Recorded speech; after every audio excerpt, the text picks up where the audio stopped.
Sir ಇದೇ road, ಇಲ್ಲಿ ಕಾಣ್ತಿದೆಯಲ್ಲ ಮನೆ, ಅದೇ ಡಾಂಬರ್ ರೋಡು. ಇಲ್ಲಿ ಕಾಣ್ತಿದೆಯಲ್ಲ ಆ ಶೀಟ್ ಮನೆ, ಅದೇ ಡಾಂಬರ್ ರೋಡು. ಇಲ್ಲಿಗೂ 300 ಮೀಟ್ರು, 30 ಅಡಿ ರಸ್ತೆ ಇದು, 30 ಅಡಿ ರಸ್ತೆ ಇದು. ಇದೇ ಜಾಗ 3 ಎಕರೆ 17 ಕುಂಟೆ.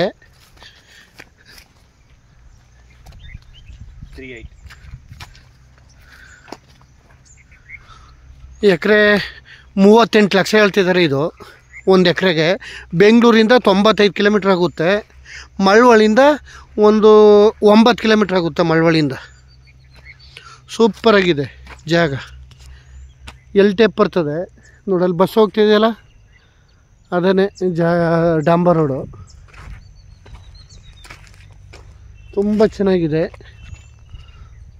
ಊರಿಂದ ಒಂದು ಕಿಲೋಮೀಟ್ರು ನೋಡಿ. ಇಲ್ಲಿ ನೋಡಿ ಸರ್, ಇದೇ ರೋಡು. ಅಲ್ಲಿ ಟ್ರ್ಯಾಕ್ಟ್ರ್ ಹೋಗ್ತಿದೆಯಲ್ಲ ಅದೇ ಡಾಂಬರ್ ರೋಡು. ಕೊಳ್ಳೇಗಾಲ NH ಮೇನ್ ರೋಡಿಂದ ಇಲ್ಲಿಗೆ 1 ಕಿಲೋಮೀಟ್ರ್ ಆಗುತ್ತೆ. 38 ಲಕ್ಷ ಹೇಳ್ತಾರೆ, ಕೂತ್ಕರೆ ನೆಗೋಷಿಯಬಲ್ ಆಗುತ್ತೆ. ತುಂಬ ಚೆನ್ನಾಗಿದೆ ಜಾಗ ಮಾತ್ರ. 3 ಎಕರೆ 18 ಕುಂಟೆ, ಸೂಪರಾಗಿದೆ. ಎಲ್ ಟೇಪಲ್ಲಿದೆ, ತುಂಬ ಚೆನ್ನಾಗಿದೆ ಜಾಗ. ಆ ಪಕ್ಕದಲ್ಲಿ ಫೆನ್ಸಿಂಗ್ ಹಾಕಿದಲ್ಲ, ಅದ್ರ ಟಚ್ ಆದಂಗೆ ಇದೆ, ಅಲ್ಲಿ ಗಂಟಲು ಇದೆ ಜಾಗ. ಬೊಂಬಾಟಾಗಿದೆ ಪ್ರಾಪರ್ಟಿ. ಬೋರ್ವೆಲ್ ಇಲ್ಲ, ಖಾಲಿ ಲ್ಯಾಂಡು. ಸೂಪರಾಗಿದೆ ಸರ್ ಜಾಗ ಮಾತ್ರ.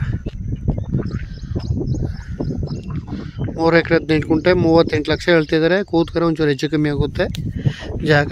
ಬೆಂಗಳೂರಿಂದ 95 ಕಿಲೋಮೀಟ್ರ್ ಆಗುತ್ತೆ. ಮಳವಳ್ಳಿಯಿಂದ 9 ಕಿಲೋಮೀಟ್ರ್ ಆಗುತ್ತೆ ಜಾಗ. ಇಲ್ಲಿ NH ಇಂದ 1 ಕಿಲೋಮೀಟ್ರ್ ಜಾಗ. ತುಂಬ ಚೆನ್ನಾಗಿದೆ ಪ್ರಾಪರ್ಟಿ, ಬೊಂಬಾಟಾಗಿದೆ, ಸೂಪರಾಗಿದೆ. ಎಲ್ ಟೈಪಲ್ಲಿದೆ.